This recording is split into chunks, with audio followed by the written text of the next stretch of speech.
Today I'm looking at a question from Rosen, 7th edition, Discrete Mathematics and its Application. This is asking us to prove that 1 times 1 factorial plus 2 times 2 factorial plus ...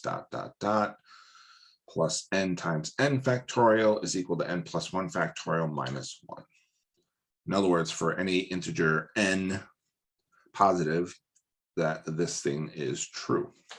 So we're going to prove this by mathematical induction.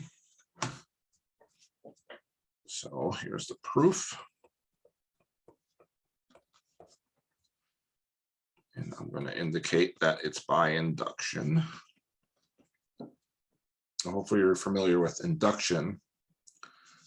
We begin with the base case. We should clarify that we're talking about n greater than or equal to 1. And your induction is on n. So the base case is where n equals 1, or the first term. Since n times n factorial, we would substitute 1 for n. So we would have 1 times 1 factorial. And we are going to check to see that if that is indeed equal to n+1 factorial minus 1. Now, 1 factorial is 1. In fact, 0 factorial is 1. So what we have here is just 1.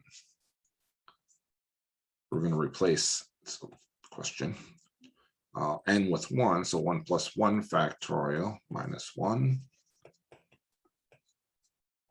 That's 2 factorial minus 1. So is this indeed equal? 2 factorial is 2 times 1 minus 1, which is 2 minus 1, which is 1.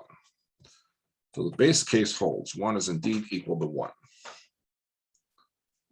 Now we're going to look at the inductive step, or the induction step, however you prefer. So the inductive step, we are going to replace our n's with k's. So we're just going to rewrite the statement and assume that the statement is true. So in other words, we're going to assume, and we need to erase that garbage. So we're going to assume that 1 times 1 factorial plus 2 times 2 factorial plus ... plus k times k factorial is indeed equal to k plus 1 factorial minus 1. So we're assuming this is true for values of k greater than or equal to 1. And this is called our induction hypothesis.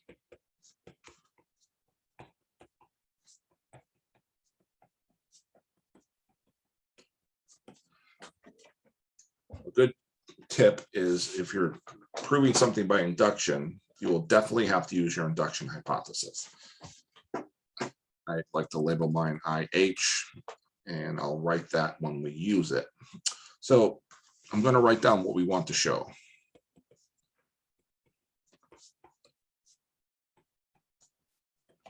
So what we want to show is that the next case, the k plus 1 case, is true.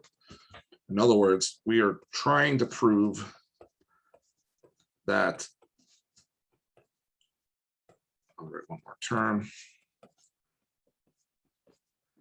that k times k factorial, and then the next term, which will be k plus 1 times k plus 1 factorial, we want to show that this is equal to k plus 1 plus 1. Now let me write that a little cleaner.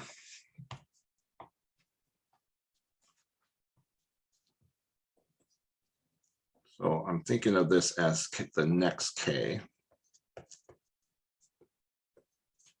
minus 1. I'm going to simplify this right-hand side, which is just k plus 2 factorial minus 1. So this is what we want to show. We want the left-hand side to equal the right-hand side, right? And equal in this term means make it look like. We're going to make the left-hand side look like the right-hand side. So we're going to start with the left-hand side. And I'm just going to rewrite it real quick.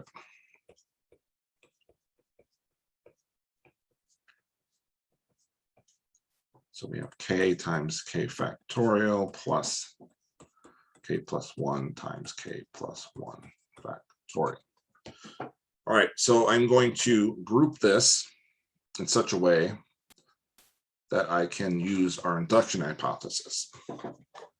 So it might seem a little redundant. I could just put the brackets around the previous line, but the steps are important so that you can see what is happening. And I have sort of on the end here, this last term.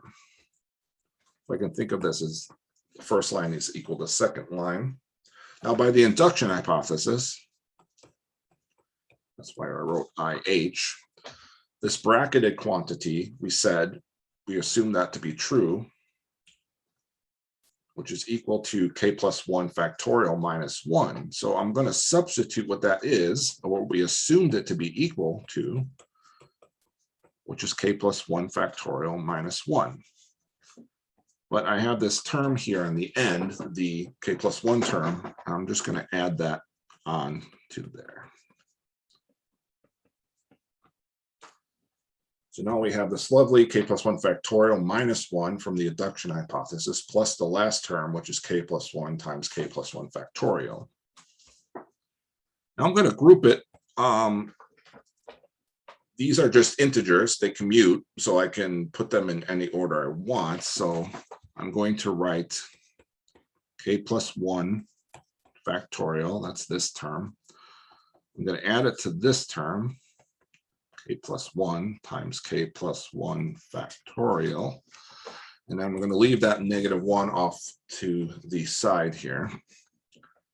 And just so we're clear, I'm going to group this in such a way that when we factor out a term, it'll be obvious what's left. All right, so we have this grouping, and now I'm going to factor out a k plus 1 factorial. So I'm going to group it out here, which leaves me with the first term is 1 plus k plus 1 times 1. This is minus 1.